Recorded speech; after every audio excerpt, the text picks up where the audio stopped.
नमस्कार दोस्तों, गार्गी क्लासेस पर आपका स्वागत है। डेट आज की 5 फरवरी 2022। देख लेते हैं इंडियन एक्सप्रेस के एडिटोरियल आइडिया पेज से इंपॉर्टेंट आर्टिकल्स जो अभी हम इस वीडियो में डिस्कस करेंगे। फर्स्ट आर्टिकल जो रहेगा वो रहेगा सेइंग नो। देखो, अभी चाइना में विंटर ओलंपिक्स हैं, उनका इनाग्रेशन कल हो चुका है। तो 4 से 20 फरवरी के बीच में ये वहाँ पे विंटर ओलंपिक्स ऑर्गेनाइज हो रहे हैं। तो इसकी ओपनिंग सेरेमनी और क्लोजिंग सेरेमनी में इंडिया के डिप्लोमेट्स वहाँ पर प्रेजेंट नहीं होंगे। तो जानेंगे इस मुद्दे को, कल हमने न्यूज़ तो देख ही ली थी। बाकी दूसरा जो आर्टिकल रहेगा नॉट सो हेल्दी। इस आर्टिकल में बताया जा रहा है कि यूनियन बजट में जो मेडिकल केयर के लिए जो अलोकेशंस होने चाहिए थे वो मिसिंग है, जो कि डिसअपॉइंटिंग है। जानेंगे पूरा मुद्दा।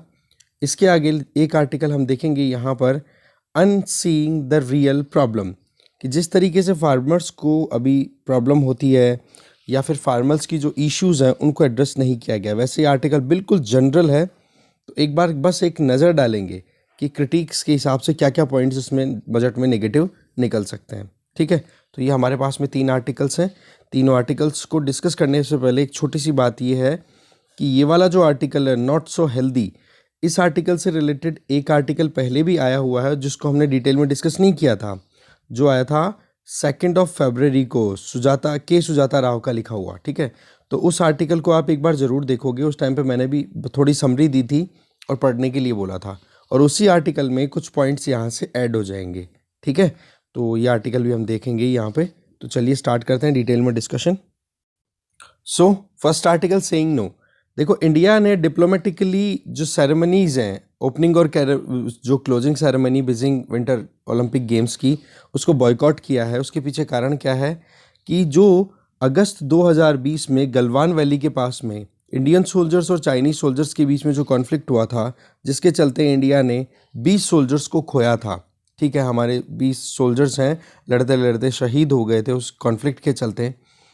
तो ऐसे में उस तरफ से जो चाइना की पीपल्स लिबरेशन आर्मी में एक इंडिविजुअल था, ठीक है, उस कॉन्फ्लिक्ट के टाइम पे, और उस इंडिविजुअल को ही फ्लैग बियरर, टॉर्च बियरर के तौर पे अभी चाइना ने वहाँ पर प्लेस किया।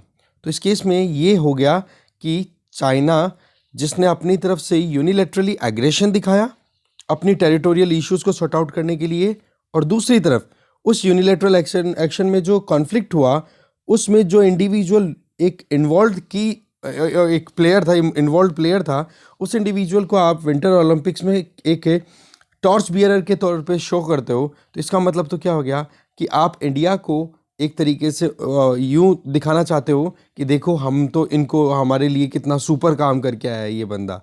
तो इस केस में दिल्ली ने बॉयकॉट कर दिया, बोला कि हमारा एक इंडिविजुअल एथलीट है, वो तो देखो पार्टिसिपेट करने के लिए पहुंच जाएगा, ठीक है, विंटर ओलंपिक्स में, पर डिप्लोमेटिकली हमारे यहाँ से कोई भी डिप्लोमेट है या कोई भी ऑफिसर है इंडिया की तरफ से, वो वहाँ पर प्रेजेंट नहीं होगा, ना तो ओपनिंग सेरेमनी में ना क्लोजिंग सेरेमनी में।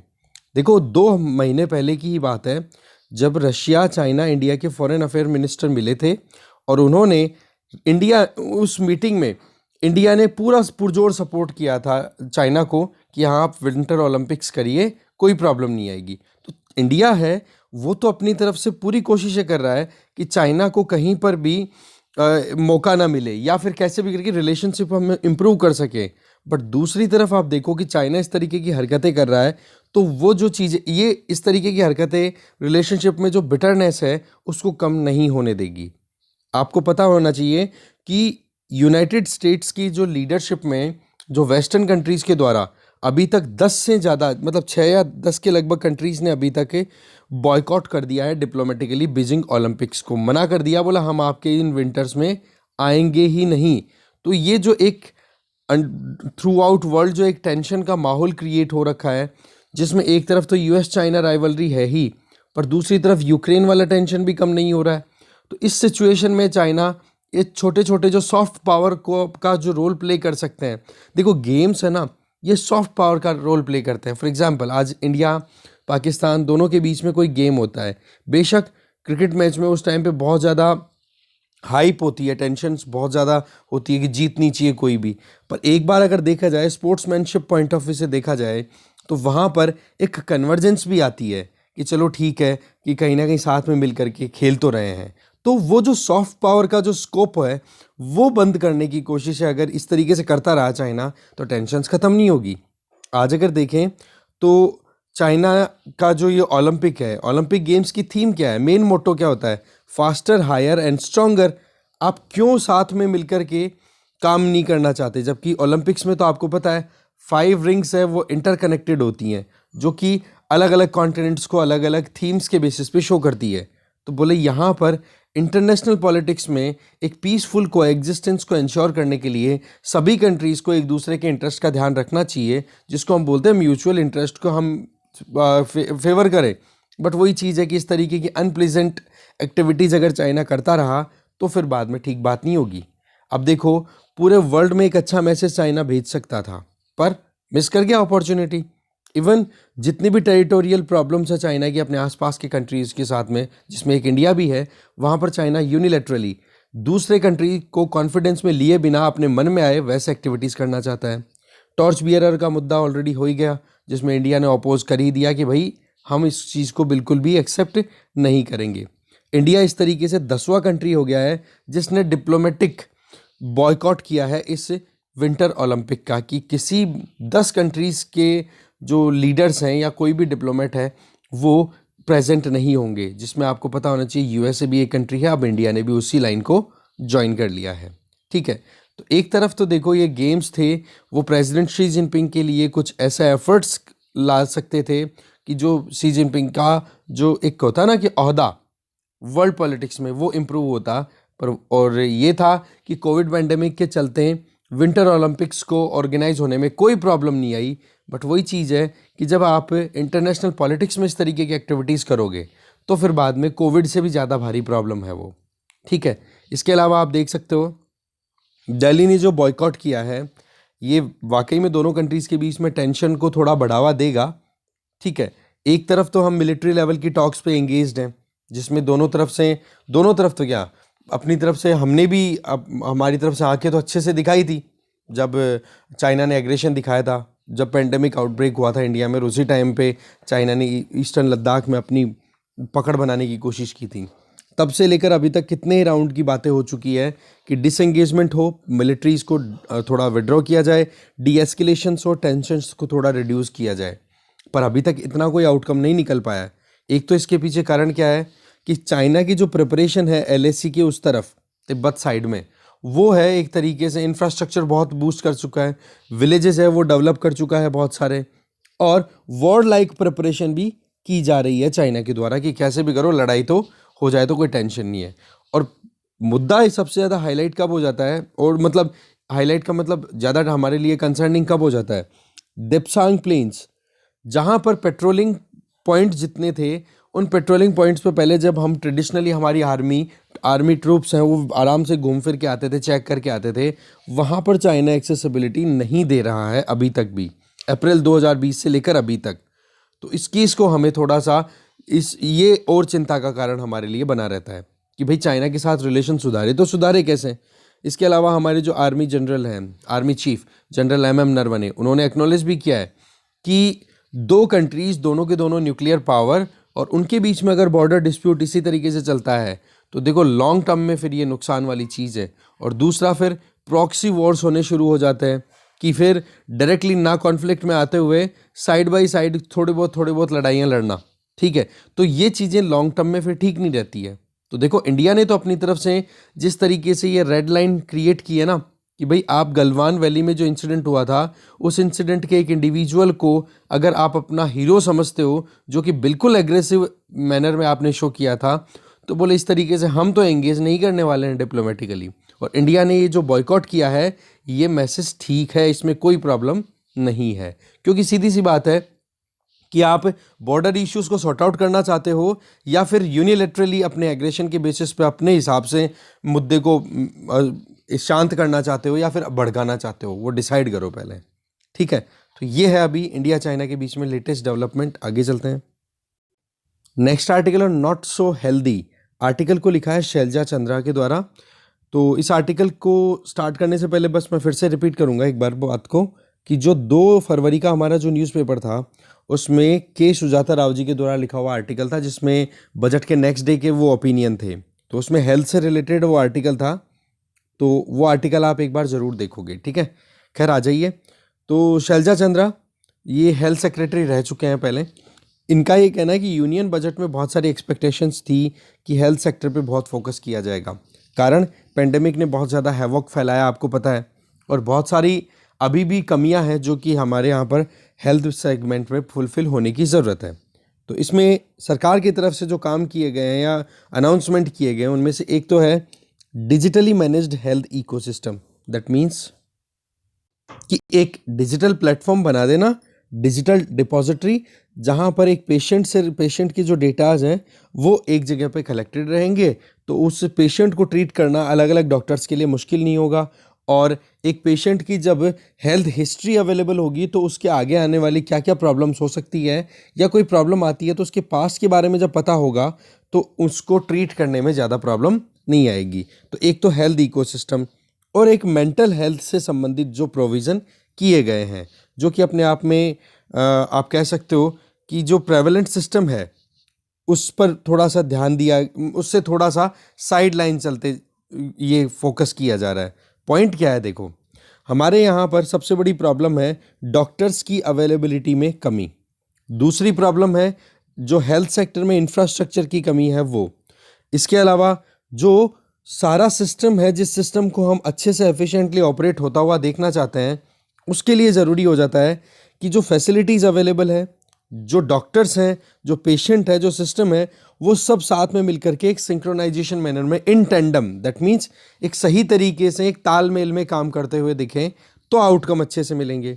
बेशक सरकार ने मेंटल हेल्थ और डिजिटली मैनेज्ड हेल्थ इकोसिस्टम पर फोकस किया है, पर इसके पीछे हमें थोड़ा समझना तो होगा कि क्या क्या लिमिटेशंस हैं इन चीज़ों से पहले, या फिर इनमें भी गवर्नमेंट के द्वारा जो अनाउंसमेंट्स हैं उसमें डिटेल्स की क्या क्या कमियां रह गई हैं। देखो, कोविड वैक्सीनेशन की हम बात करें तो कोविन प्लेटफॉर्म के बेसिस पे हमने वैक्सीनेशन प्रोवाइड किया। अब इसमें देखो, पहले तो बहुत मुश्किलें हुई थी कि सीधी सी बात है, सबसे बड़ा चैलेंज तो ये कि डिजिटल डिवाइड, हमारे यहाँ पर अभी तक भी इंटरनेट पेनिट्रेशन इतना नहीं है, स्मार्टफोन्स की अवेलेबिलिटी इतनी ज़्यादा है नहीं। बेशक हम इंक्रीज़ कर रहे हैं, बहुत फास्ट स्पीड से इंक्रीज़ हो रहा है ये सब कुछ, है ना, पर फिर भी अभी तक इतना कोई नहीं कह सकते कि हाँ जितने भी लोग बीमार हैं या फिर जिनको वैक्सीन लेना है वो इजीली एक्सेस कर सकते हैं। पर फिर भी हम अगर अभी तक की वैक्सीनेशन हिस्ट्री की बात करें तो मोर देन 95% इंडिविजुअल्स को हम फर्स्ट शॉट दे चुके हैं, और मोर देन 75% इंडिविजुअल एडल्ट्स को, 18 साल से उम्र के लोगों को लगभग डबल डोज मिल चुकी है। तो इस केस में एक इंडिविजुअल को प्राइवेट फैसिलिटी में जाना है कि पब्लिक फैसिलिटी में जाना है वैक्सीनेशन के लिए, वो इजीली कोविन के थ्रू जा पाया। पर सवाल ये है कि अब जो ये डिजिटल प्लेटफॉर्म्स की हम बात कर रहे हैं कि एक डिजिटल रिपोजिटरी होनी चाहिए जहाँ पर डेटा स्टोर हो, एक पेशेंट से संबंधित पूरी रिपोर्ट्स हैं वो उस प्लेटफॉर्म पे स्टोर हो जाए। जैसे मान लो लेबोरेटरी में कोई टेस्टिंग कराई तो वो अपडेट कर दी जाए उस पर्टिकुलर पेशेंट की आईडी पे, और उस आईडी को एक्सेस करता है डॉक्टर, कर सकता है डॉक्टर जब उस डॉक्टर के पास में पेशेंट कोई भी कंसल्टेशन के लिए जाता है। तो मुद्दा ये है कि इस तरीके की फैसिलिटीज़ तो मेट्रो सिटीज़ में स्टार्ट हो गई, ठीक है, पर सवाल ये है कि क्या हमारे पास में नंबर ऑफ़ डॉक्टर्स अच्छी खासी क्वांटिटी में या अच्छे खासे नंबर्स में अवेलेबल है। दूसरी चीज़ कि हमारे यहाँ पर हॉस्पिटल्स में हम नंबर ऑफ़ बेड्स की बात करें, ठीक है, बेड के हिसाब से तो पेशेंट का इनटेक हो गया एक हॉस्पिटल में, तो यहाँ पर नंबर ऑफ़ बेड्स की स्टोरी कुछ अलग ही बात कहती है। वो क्या कि इंडिया में लगभग 19 लाख बेड्स हैं हॉस्पिटल में, उनमें से 62% तो केवल और केवल प्राइवेट सेक्टर में है, और इसमें से भी 95% जो है वो तो छोटे हॉस्पिटल्स में है या नर्सिंग होम्स में है। तो आप एक चीज़ बताओ कि जिस डिजिटल प्लेटफॉर्म को आप ऑपरेट करवाने की बात कर रहे हो, उस डिजिटल प्लेटफॉर्म के लिए क्या प्रॉपर इंफ्रास्ट्रक्चर या प्रॉपर जो स्किल्ड मैन पावर है वो अवेलेबल है छोटे नर्सिंग होम्स में या छोटे हॉस्पिटल्स में? तो सबसे पहली चीज़ तो आप वहाँ पर जो मैन पावर में कमी है, ह्यूमन रिसोर्स की शॉर्टेज है, उसको फुलफिल करो, चाहे वो डॉक्टर्स हों चाहे स्किल्ड इंडिविजुअल्स हों। इसके अलावा नेशनल डिजिटल इकोसिस्टम जिसकी हम बात कर रहे हैं अभी, है ना, इसमें डिजिटल रजिस्ट्रीज रखी जाएगी, एक इंडिविजुअल का पूरा डेटा उसमें स्टोर रखा जाएगा। सवाल ये है कि ये बात तो बहुत अच्छी है कि बड़ा एफिशिएंट मैनर में एक पेशेंट को ट्रीट किया जाना पॉसिबल हो पाएगा, पर वहाँ पर एक पेशेंट जो है वो अपनी कंसेंट तो देगा ना, या फिर उससे पेशेंट से बिना पूछे या उसका डेटा स्टोर कर दोगे? और जो भी नॉर्म्स हैं प्रिवेसी से रिलेटेड, उन चीज़ों के लिए आप कंप्लाई करने के लिए रेडी हो? कहीं पर वायलेशन हो गया किसी लॉ का तो लिटिगेशन से आ जाएंगी। और कॉस्ट, क्या सरकार के पास में, सरकार ने इतना बजटरी एलोकेशन किया है जिसके बेसिस पे ये डिजिटल रिपोजिटरी या फिर जो नेशनल डिजिटल इकोसिस्टम की हम बात कर रहे हैं वो प्रॉपर फंक्शनिंग में आ जाएगा? तो इस चीज़ को, इन चैलेंजेस को कंसिडर करना बहुत ज़्यादा ज़रूरी है। इसके आगे देखें, इसके आगे जो दूसरा पॉइंट है वो है मेंटल हेल्थ से रिलेटेड। ठीक है, गवर्नमेंट के द्वारा फैसिलिटी की जा रही है कि हमारे यहाँ पर मेंटल हेल्थ से रिलेटेड बहुत ज़्यादा इश्यूज आ रहे हैं, तो उनको सेटल करने के लिए, उनको सॉर्ट आउट करने के लिए अभी जो है लगभग 23 के लगभग ऐसे मेंटल हेल्थ सेंटर्स ओपन किए जा रहे हैं। अब उनमें जो मेन रोल प्ले करने वाले जो इंस्टीट्यूशन है उनमें एक तो आईआईटी बेंगलुरु है और दूसरा है national institute of mental health and neuroscience. ये दोनों के दोनों एक कोलैबोरेशन में काम करने वाले हैं इन 23 मेंटल हेल्थ सेंटर्स को ऑपरेट करने में। चलो ठीक है, आप यहाँ पर प्रोफेशनलिज्म का यूज़ कर लोगे और हम जो रिजल्ट एक्सपेक्ट कर रहे हैं मेंटल हेल्थ इश्यूज़ को सेटल करने का वो हमें मिल जाएगा। पर सवाल कमी क्या रह गई, ये कि एक प्रॉपर स्ट्रेटजी नहीं है, एक मेंटल हेल्थ स्ट्रेटजी जिसमें पूरी डिटेलिंग हो कि भाई आप फोकस किस पे करने वाले हो। क्या सिर्फ कोविड की वजह से जो डिस्ट्रेस क्रिएट हुई है उस पर, या जो साइकोलॉजिकल डिसऑर्डर्स ऑलरेडी हैं कुछ बहुत सारे इंडिविजुअल्स के साथ में जो कहीं ना कहीं डिप्रेशन में है, परेशानियों का सामना कर रहे हैं और जिसकी वजह से उनका साइक जो है, उनकी सोचने समझने की क्षमता है वो बिगड़ चुकी है। तो उस केस में आपका फोकस किस पे रहेगा, ये क्लैरिटी लाना ज़रूरी है। कारण कि आप टेली कंसल्टेशन लेकर के आ रहे हो, तो जिसके, अब इसमें होगा क्या, 23 सेंटर्स के थ्रू टेली कंसल्टेशन मतलब या वेबकैम के थ्रू, टेलीफोन पे या फिर वीडियो कॉन्फ्रेंस के थ्रू आप वहाँ पे डिस्कशंस करोगे, जो भी प्रॉब्लम हो उनको सॉर्ट आउट करोगे। पर मुद्दा क्या आ जाता है कि आपका फोकस किस पे है ज़्यादा, ये क्लैरिटी नहीं है। फिर आ जाओ बजट की अगर बात करें तो बजट ने फाइनेंशियली जो अलॉटमेंट नेशनल हेल्थ मिशन के लिए होना था, जिस नेशनल हेल्थ मिशन पे वो नहीं हुआ। इसके अलावा प्रधानमंत्री स्वास्थ्य सुरक्षा योजना जिसके अंतर्गत एम्स या फिर जो भी मेडिकल कॉलेजेज है या तो उनको स्टैब्लिश किया जाता है या उनके इंफ्रास्ट्रक्चर को या फिर उनके लेवल को अपग्रेड किया जाता है, जो कि 2005 से लगातार चल रहा है ये प्रधानमंत्री स्वास्थ्य सुरक्षा योजना।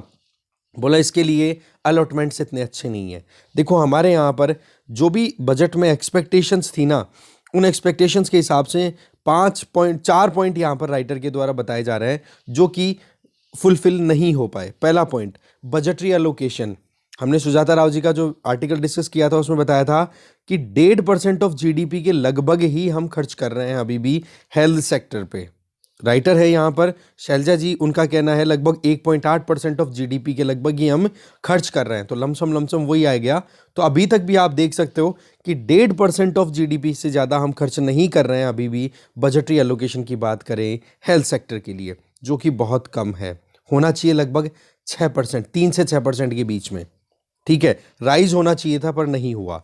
सेकंड जो एक्सपेक्टेशन थी जो कि फुलफिल नहीं हो पाई वो ये कि जो अनऑर्गेनाइज सेक्टर में काम करने वाली जो मिडिल क्लास है, ठीक है, जिसको इस पेंडेमिक की वजह से बहुत ज़्यादा परेशानियों का सामना करना पड़ा और जो कि हेल्थ इंश्योरेंस एक्सेस नहीं करते हैं, उनके ऊपर कितनी ज़्यादा एक कह सकते हैं ना कि कितना पैसा उनको अपने पॉकेट से खर्च करना पड़ा, वो नहीं है। इसके लिए क्या ज़रूरत थी, हेल्थ इंश्योरेंस स्कीम्स को और ज़्यादा डाइवर्सिफाई करना।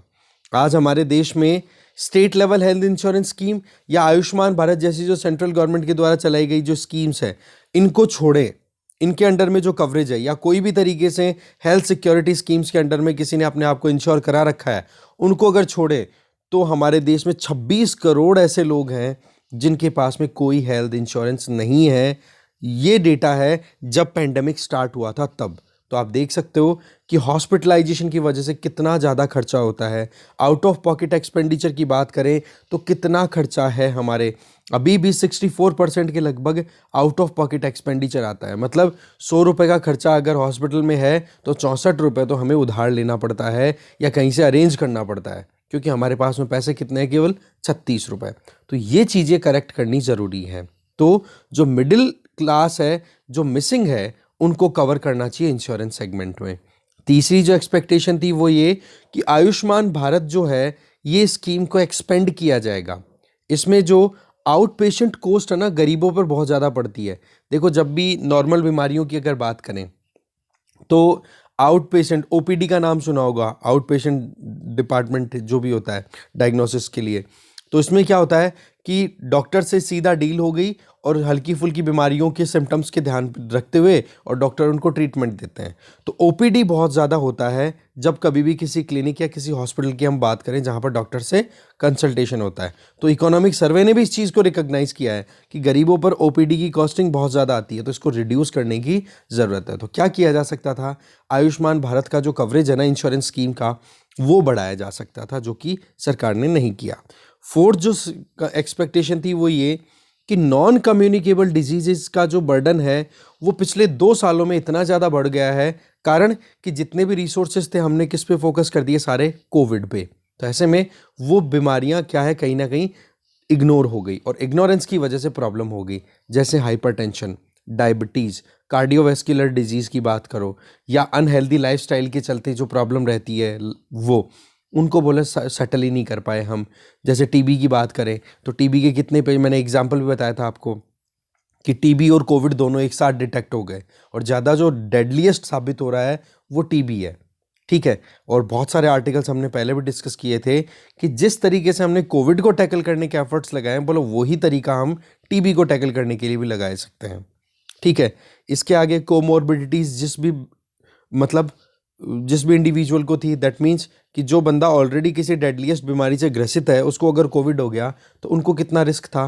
तो ऐसे में इनको प्रायोरिटी पे रख करके सरकार ने वैसे वैक्सीनेशन दिया भी था, पर वही चीज़ है कि अभी तक भी हमने इन बीमारियों पर अच्छे से ध्यान नहीं दिया, तो ये सिचुएशन है और एग्रीवेट ही होगी और बिगड़ती चली जाएगी। ठीक है, तो फिस्कल मेजर्स ऐसे होने चाहिए जिसके चलते इन प्रॉब्लम्स को हम सॉर्ट आउट करें। केवल स्मोकिंग को रोकने से ये बीमारियां रुक जाएगी ऐसा कुछ नहीं है। एयर में है ही इतना पॉल्यूशन, अब तो नॉर्मल हो चुकी हैं बीमारियां, तो इन बीमारियों को हम इग्नोर नहीं कर सकते। ठीक है, तो फिर बाद में एक्सपर्ट्स का यही कहना है कि भाई हम तो आशा में ही जी रहे हैं कि कुछ अच्छा होगा, पर अनाउंसमेंट तो बजट में इतना कुछ एडिक्वेट हुआ नहीं है। तो ये है ओपिनियन यहाँ पर health secretary, farmer health secretary के। ठीक है, आगे चलते हैं। अनसीइंग द रियल प्रॉब्लम्स, इस आर्टिकल को देखो लिखा गया है यहाँ पर, आप देख सकते हो ए आर वैसावी के द्वारा। देखो बातें वही हैं, बजट 2022 क्या है क्या नहीं। अच्छे दिन का बजट शुरू हुआ था 2014 में, जो कि अमृतकाल के बजट तक पहुंच गया 2022 में, और टारगेट है 2047 कि जब हम इंडिपेंडेंट होकर के 100 साल के हो जाएंगे, हमारे इंडिपेंडेंस 100 साल की हो जाएगी, तब हमारे देश में गरीबी नहीं होनी चाहिए, कोई भी डेप्राइव्ड नहीं होना चाहिए, मतलब जो बेसिक फैसिलिटीज़ है वो सबके पास होनी चाहिए, बेरोज़गारी ना हो और सबकी हेल्थ अच्छी हो, पेंडेमिक जैसी ये कोविड जैसी बीमारियां इतना हैवॉक ना मचा सके। तो बोले ये बातें बड़ी अच्छी है, डिजिटल टेक्नोलॉजी का यूज़ करना, मेंटल हेल्थ को ठीक करना, रिवर इंटरलिंकिंग प्रोजेक्ट्स को बूस्ट करना, वर्ल्ड क्लास इंफ्रास्ट्रक्चर बनाना, फास्ट ट्रेन्स 400 के लगभग ट्रेन्स नई अनाउंस करना, जो इंफॉर्मेशन टेक्नोलॉजी या लेटेस्ट स्टार्टअप्स हैं उनको प्रमोट करना। बोले ये बहुत ठीक बात है, इसमें कोई प्रॉब्लम नहीं है, बट इसका फ्लिप साइड अगर देखा जाए तो उसमें हम इग्नोरेंस की भी कुछ पॉइंट्स हैं जो हम इग्नोर नहीं कर सकते। जैसे एजुकेशन के लिए प्रोविज़न किया गया है प्रधानमंत्री ई विद्या पोर्टल के लिए, जिसमें क्या होगा कि डिजिटलाइज मैनर में एजुकेशन दी जाए। तो ऐसे में इसका काम तो क्या है, अनाउंसमेंट जो हुआ है बजट में वो ये कि जो हम ब्रिक एंड मोर्टार वाली जो बिल्डिंग्स होती है स्कूल की, वहाँ पर जो फिजिकल अपीयरेंस के बेसिस पे जो एजुकेशन देते हैं बच्चों को, उसमें अगर कोई कमी रह रही है, पिछले 2 सालों में तो ज़बरदस्त कमी रह रही है आपको पता है, तो बोलो उसको कॉम्प्लीमेंट करने के लिए पीएम ई विद्या पोर्टल यूज़ की जाएगी। इसके अलावा एम्प्लॉयबिलिटी बढ़ाने के लिए यूथ को आईटीआईज़ के थ्रू ट्रेनिंग भी दी जाएगी, डिजिटल यूनिवर्सिटीज़ ओपन की जाएगी। तो मतलब डिजिटलाइजेशन पे हम बहुत फोकस कर रहे हैं। फार्मर्स को हम ऑर्गेनिक फार्मिंग से संबंधित एजुकेशन प्रोवाइड करेंगे। तो बोले ये प्रोविज़न बजट के हैं जो कि बहुत ही बढ़िया है, इसमें कोई खराबी नहीं है। पर मुद्दा क्या आ जाता है कि यहाँ पर जो ग्राउंड रियलिटी है, एक तो क्या होता है कि बजट में जो अनाउंसमेंट्स है ना, वो अनाउंसमेंट्स प्रॉपर इम्प्लीमेंटेशन में नहीं आता है। तो इसकी वजह से जो टारगेट्स हैं, बड़ी बड़ी बातें हैं, वो फुलफिल ही नहीं हो पाती। गरीबों के कल्याण की बात की जाती है, नेशनल गोल के तौर पे बताया, जो सारी चीज़ें हमने देख ली वो सारी, पर मुद्दा है वो आपको पता पड़ गया। इसके अलावा एक मुद्दा आ जाता है फार्मर्स के ऊपर। अगर फोकस करें तो फार्मर्स के लिए अभी सरकार की तरफ से अगर देखें तो एक तो एमएसपी वाला मुद्दा है, उसको एज इट इज़ होल्ड पे रखा गया है। ना तो कोई रिफॉर्म से संबंधित कोई प्रोविज़न किया गया है इस बजट में, और ना एमएसपी को विड्रॉ करना या फिर रैशनलाइज करना कि भाई कितना बजटरी एलोकेशन होगा, या एमएसपी को हम कैसे रिड्यूस कर सकते हैं। कैश ट्रांसफ़र वाला जो प्रोविज़न है, प्रधानमंत्री जो किसान योजना है, किसान सम्मान निधि योजना है ना, पीएम किसान योजना, उसके अंतर्गत अभी सिर्फ 6,000 रुपये दिए जाते हैं, है ना, एनुअली। तो मंथली कितने रुपए हो गए? सिर्फ 500 रुपये। तो इस केस में इन राइटर का भी ओपिनियन है, और प्रीवियसली भी एक आर्टिकल था, उसमें डिस्कशन में ये था पॉइंट कि 6,000 रुपये सालाना अगर आप अलोकेट करते हो, इसका मतलब आप मंथली कितने रुपए दे रहे हो? 500 रुपये। आप एक चीज़ बताओ, महंगाई कितनी ज़्यादा बढ़ चुकी है, ये 500 रुपये क्या फैसिलिटेट करेंगे एक फार्मर को? ठीक है, ज़्यादा से ज़्यादा एक्सपेक्ट अगर करें तो पीए जो कैश ट्रांसफ़र का प्रोविज़न है, ये मैक्सिमम 1,000 रुपये तक सरकार ले जा सकती है अगर 2024 के जनरल इलेक्शंस की बात करें। तो ये तो देखो, इकोनॉमिक सर्वे ने भी अपनी तरफ से सीधा सीधा क्लियर किया है कि जो एक अप्रोच होनी चाहिए ना ग्राउंड लेवल पे, वो कहीं ना कहीं मिसिंग है। ठीक है, इसके अलावा राइटर यहाँ पे एक कंसर्न ये बताना चाह रहे हैं कि फार्मर्स हैं, उनमें स्मॉल फार्मर्स की बजाय ज़्यादा फ़ायदा हमेशा बजटरी एलोकेशन या बजट में स्टेटमेंट जो भी आते हैं उनका मिलता है लार्ज फार्मर्स को। एक तरीके से यूँ मानो कि वो एक तरीके से नए मैनर में न्यू क्षत्रप्स बन गए। क्षत्रप कौन हुआ करते थे? आपको पता है, क्षत्रपास का जो टाइम हुआ करता था, ठीक है, जिसमें ये जो रुद्रदामन और इनके नाम आते हैं। ठीक है, तो पॉइंट उस टाइम पे क्या था कि वो ज़मीनें थी उनके पास में, वो ज़मींदार हुआ करते थे उस ज़माने के, पावरफुल एलिट्स हुआ करते थे। बोले ऐसे ही जो लार्ज लैंड होल्डर्स हैं वो तो पावरफुल होते चले जा रहे हैं, जबकि पुअर एंड मार्जिनलाइज जो फार्मर्स हैं उन पर इतना ध्यान नहीं दिया जा रहा। तो बोले ये ग्राउंड रियलिटीज़ हैं, इनको हम बिल्कुल भी इग्नोर नहीं कर सकते। इसके आगे एजुकेशन वाले पॉइंट पे फिर से बोलना चाह रही हैं कि एक तरीके से हमारे यहाँ पर डिजिटल डिवाइड अभी तक भी हम ख़त्म नहीं कर पा रहे हैं, और आप डिजिटल एजुकेशन का यूज़ करके और बच्चों को जो एजुकेशन मिस हो गई, जो उनकी लर्निंग में प्रोसेस में जो प्रॉब्लम आई, उसको आप फुलफ़िल करना चाह रहे हो, तो ये अपने आप में एक अच्छा आइडिया नहीं है। पहले आप जितनी भी इंफ्रास्ट्रक्चरल कमियां हैं उनको आप करेक्ट करो, जिससे क्या हो कि बच्चे वाकई में जो फिजिकली इंटरेक्ट कर सकते हैं अपने टीचर के साथ में, वो हो सके उनके साथ में प्रॉपर। दूसरा क्या होता है कि गाँव की इकोनॉमी की अगर बात करें तो वहाँ पर इकोनॉमी तो नेग्लेक्ट की जाती है और पॉलिटिकली रेस्क्यू किया जाता है। मतलब ये कि पॉलिटिशियन अपने स्टेटमेंट्स में तो बातें बहुत बड़ी बड़ी कर देते हैं जिससे कि गांव के लोग जो हैं उनको वोट दे दें, पर जब इकोनॉमिक अलोकेशन की बात आए, दैट मीन्स कि कोई भी अगर मान लो बजट स्कीम चला दी, उस स्कीम में बजटरी अलोकेशन है वो बहुत डिले से होता है। जैसे नरेगा की बात भी हमने की कि बजटरी अलोकेशन होना चाहिए था, उससे बहुत कम है। मतलब जो रिवाइज्ड एस्टिमेट है 2021-22 का, उसमें खर्चा एस्टिमेट लगाया गया है लगभग 98,000 करोड़ रुपए का, जबकि बजटरी अलोकेशन किया गया है सरकार के द्वारा 73,000 करोड़ रुपीस। ठीक है, तो इस तरीके से बोले जो टारगेट होना चाहिए वो टारगेट प्रॉपर फुलफिल नहीं हो रहा। इसके अलावा हमारे यहाँ पर बायोडाइवर्सिटी के लॉसेस से संबंधित कल एक इन्वेस्टिगेशन इंडियन एक्सप्रेस का आया था। 6 ऐसे प्रोजेक्ट चल रहे हैं जिनको जल्दबाजी में एनवायरमेंटल क्लियरेंस मिल गया, काम कर रहे हैं वहाँ पे, और जो कंपनसेटरी एफोरेस्टेशन का जो काम था या फिर जो भी एनवायरमेंटल इम्पैक्ट असेसमेंट किया गया था वो प्रॉपरली फुलफिल नहीं किया जा रहा है। तो ये चीज़ें क्या है, लॉन्ग टर्म में नुकसान पैदा कर देंगी। तो एक तरफ तो देखो हालत ये है कि डिमोनेटाइजेशन, दूसरी तरफ अभी की हाल देखें तो पेंडेमिक, जीएसटी तो है ही, और फिर इसके बाद में आ जाओ अब क्लाइमेट चेंज। इन तीनों चीज़ों को अगर आप मैच कर दो तो सबसे ज़्यादा नुकसान अनऑर्गेनाइज सेक्टर के लोगों को हुआ है, जो कि अभी भी रिवाइवल की तरफ मुड़ ही नहीं पा रहे हैं। ठीक है, हेल्थ, एजुकेशन, ये 2 बेसिक ऐसी चीज़ें हैं, सर्विसेज हैं जिनको हम बिल्कुल इग्नोर नहीं कर सकते। सरकार इनको टेक्नोलॉजी के थ्रू डिलीवर करना चाहती है। जैसे हमने बात की ना अभी कि digital depository, national digital ecosystem develop करना, एजुकेशन के लिए प्रधानमंत्री ई विद्या पोर्टल के थ्रू काम करना। बोले ये चीज़ें तब हो पाएगी ना जब हम एक प्रॉपर डेवलपमेंटल, वो कहता है ना कि इंफ्रास्ट्रक्चर तो अवेल कराएं उनको। जैसे आपको पता है भारत नेट जो एक टारगेट है, भारत नेट प्रोग्राम, जिसके अंतर्गत हमारे देश की पहले तो केवल ग्राम पंचायतें जो थी वहाँ तक ही ब्रॉडबैंड कनेक्शन अवेल कराने की बात की जा रही थी। अब उसको थोड़ा सा एक्सपेंड करके हमारे देश में लगभग 6 लाख के लगभग गांव हैं, उन 6 लाख के लगभग गांवों में सब में ब्रॉडबैंड कनेक्शन फैसिलिटी अवेल कराना। तो बोलो वो चीज़ें हमें पहले करेक्ट करने की ज़रूरत है। अनएम्प्लॉयमेंट क्या हाल हो रहा है आपको भी पता है।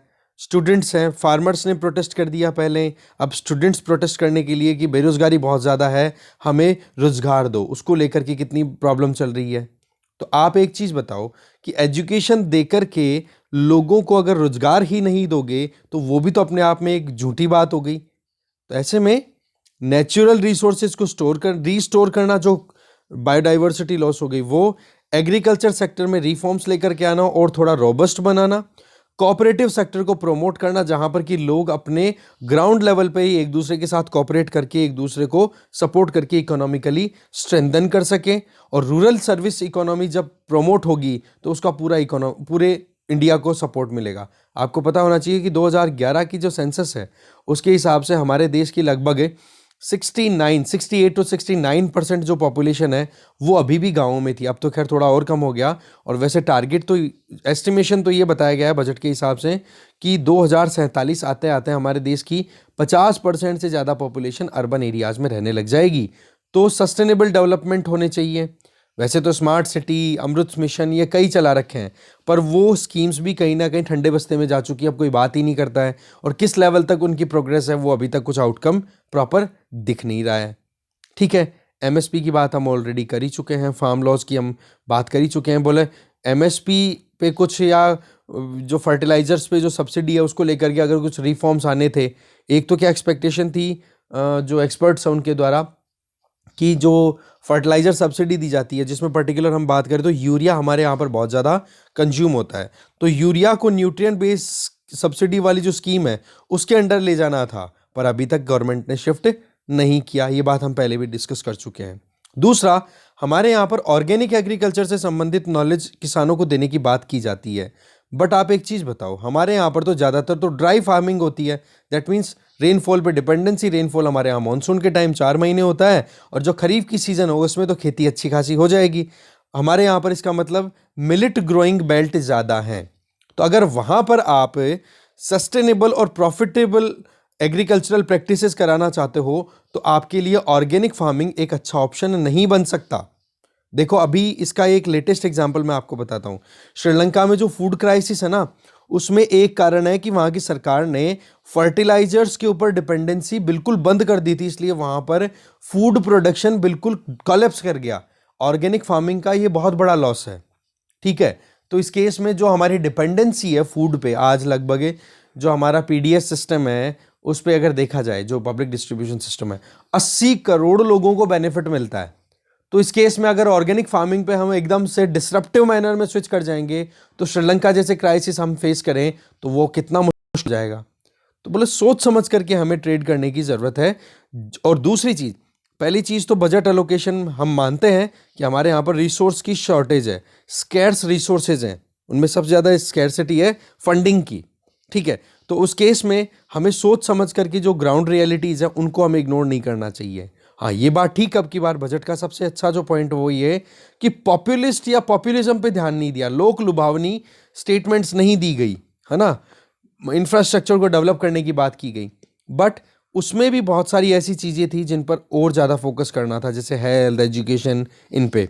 देखो, आपको पता होगा प्रीवियस बजट्स की या इकोनॉमिक सर्वेस की बात करें तो उनमें एक स्टेटमेंट बड़ी बार बार पढ़ा कि भाई अगर आप इंफ्रास्ट्रक्चर बूस्ट करना चाहते हो तो हेल्थ और एजुकेशन में आप ज़्यादा इन्वेस्ट करो। इसका फ़ायदा क्या होगा? देखो, हेल्थ में अगर आप इंफ्रास्ट्रक्चर इंक्रीज करते हो तो पहली चीज़ तो रोजगार उसी टाइम पे जनरेट हो गए। दूसरी चीज़, हेल्थ हमारे देश में एक बहुत बड़ा इशू है। हेल्थ अगर अच्छी रहेगी तो लॉन्ग टर्म में ह्यूमन रिसोर्स डेवलप होगा, और ह्यूमन रिसोर्स को आप ट्रेनिंग प्रोवाइड करोगे एजुकेशन के थ्रू तो वो ह्यूमन कैपिटल बनेगा, और वही फिर लॉन्ग टर्म में इकोनॉमी को अपना एफर्ट लगा करके रीपे करेगा।